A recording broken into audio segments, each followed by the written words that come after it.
Hey guys, it is Mr. Cucumber here, and in this video I'm going to share my first impressions of Call of Duty Ghosts. Just my general take on the game so far. So I'm just going to start this off by saying that Call of Duty gets a lot of hate, or it has been getting a lot of hate recently. And that's because, well, according to the haters, it's because they don't change the formula that much, the game formula that much, and I kind of agree with that. And also one of the things that they announced with this game is it was a brand new Call of Duty engine, and we later realized that it wasn't actually brand new. It was just a modified version of the current engine, because building an engine from scratch it just takes too long, and with the 2-year time span that each studio has, that being Treyarch and Infinity Ward, is not enough time to build a completely new engine from scratch. So that was a bit misleading, but yeah, all of the haters say that they don't change the game that much, and I agree with that. But some of the competitors' game, like Battlefield 4 or Battlefield 3, was quite a good game, and Battlefield 4 looks also amazing. But did it change that much from Battlefield 3, apart from the maps being more spectacular, also more dynamic and more fun, really? Not that much has changed. Of course, the graphics, you have to change the graphics once in a while. But I think Battlefield is probably at its peak right now, and it's going to last a few more years, but eventually it will become a new Call of Duty where everyone thinks that they don't change enough. But Call of Duty Ghosts, it looked a lot like an Infinity Ward game. It was very, very Modern Warfare 3 type game where the colours are a bit grey. It looks a bit what I say? It looks a bit can't really find the word, but it's just it doesn't make it a very enjoyable to admire. It was a bit more enjoyable to admire than Modern Warfare 3. Modern Warfare 3 was really, really grey. You could play it for a bit of time, then you just go, oh, this doesn't really look good. And Black Ops 2 came out, and it was all this nice futuristic, really nice color saturation. I really, really liked it. It really made a big difference when the game came out. And now playing Black Ops 2 looks like you're playing on normal colors. Then you go back to Call of Duty Ghosts or the Infinity Ward way of making things, and it just looks really damp. So that's sort of one thing I didn't like.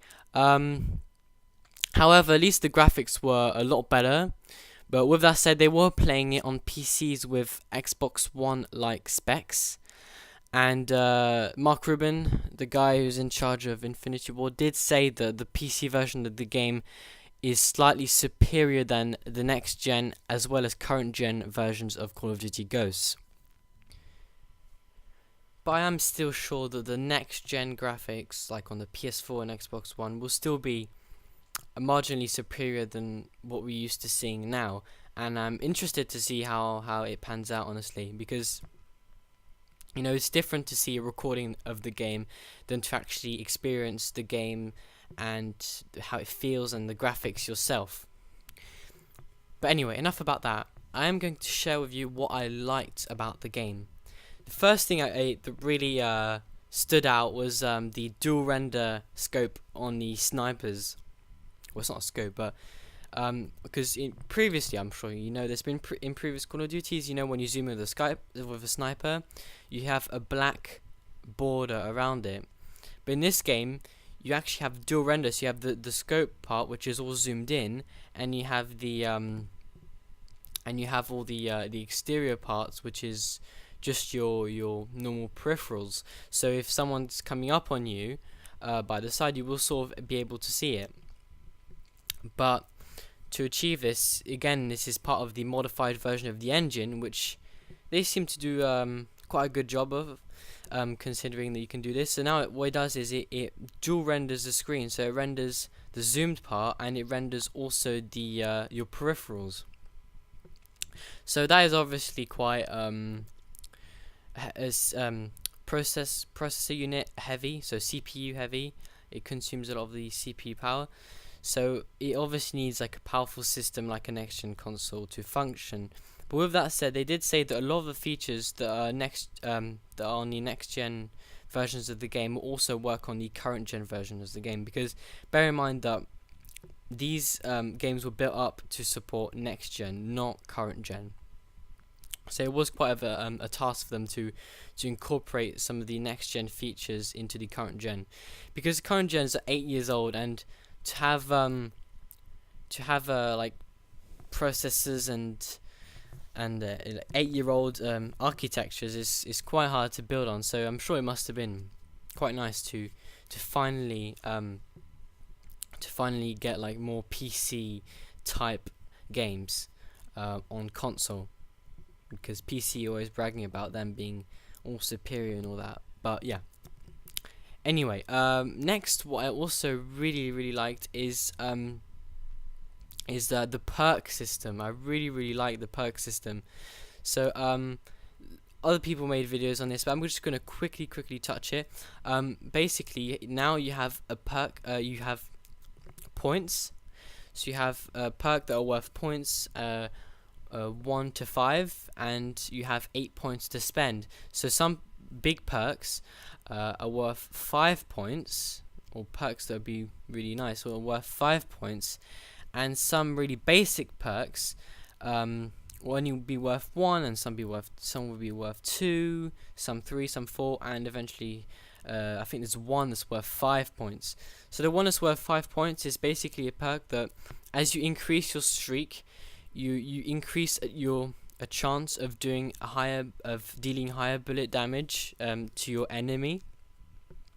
So a lot of people were complaining about this at the reveal of people who got to play it. They said that it was really overpowered, and that they really need to nerf that perk. So I'm sure they're working on it right now. A perk that was worth 1 point was Quick Draw.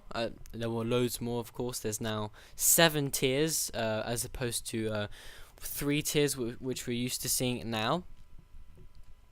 A perk that's worth 2 points is Sleight of Hand. A perk that's worth 3 points is, I think, I can't remember, but the perk system is really nice, and I really can't wait to give it a go. Another thing I really liked about what I saw was the dynamic maps.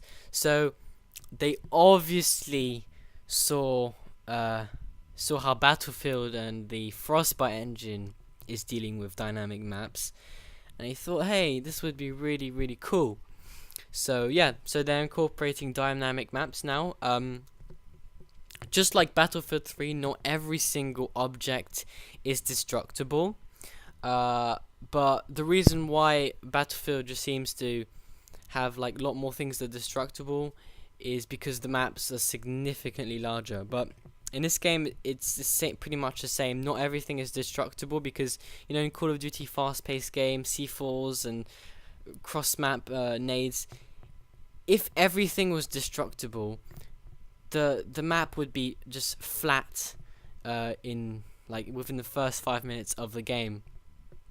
So the things that are dynamic is the sort of the cover points, the lines of sight. You can blow up things to have a new line of sight, and these are only part dynamic maps. They're also going to be fully dynamic maps, which are always changing. A good example of this would be the map Freefall, which is actually a pre-order bonus. We haven't actually seen any gameplay of this, but according to the description, it's a map that's always changing. There's not 1 second that's the same as another second. So this actually is quite exciting, but I have no idea how it's going to pan out and how they are going to deal with it. But yeah, I'm really interested to see that. Okay, I haven't got much time, so I'm going to quickly go over the things that I didn't really like, or I think they could have changed, or yeah, just general things like that. And the first thing, yeah, they didn't change that much. But I was actually gonna buy Battlefield 4 and not bother buy Call of Duty Ghosts. But then I realized that I am a big fan of the fast-paced first-person shooter game. So when I saw So I wasn't too excited after the reveal, but when I saw some gameplay, I thought, oh yeah, this is what I really come to enjoy in the game. But yeah, I probably will rage a lot like I do with all other first-person shooter games, or no, all other Call of Duties. But yes, other than that, there's of course the very grey and damp colours which I previously mentioned in the video, so I'm not going to talk about that. And a final thing that I sort of noticed that I didn't really like were the new game modes. Previously, like in Modern Warfare 3, I think Robert, I can't remember, it's something Robert, the old Mark Rubin, because he resigned, the old Mark Rubin resigned. If it's something Robert Downing, no, not Robert Downing, something like that.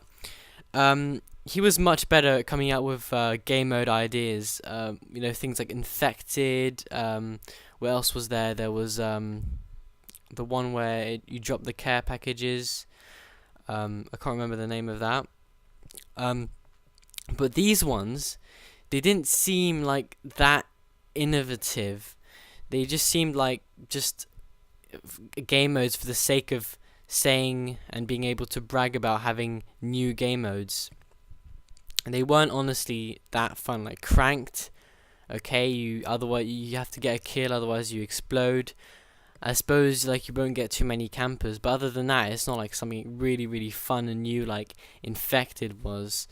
So yeah, I'm not too happy about the game modes. But other than that, I will be getting the game. I won't be getting it for the PS3. I'll be getting it straight with for the PS4 on November 29th. That's when the PS4 actually comes out.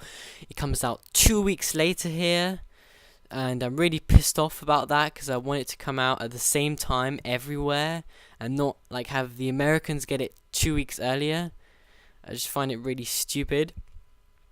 But anyway, I'm going to get it on November 29th and I'll have PS4 gameplay of that as soon as possible. And then I might get Battlefield 4 later, but hopefully before the end of the year as well.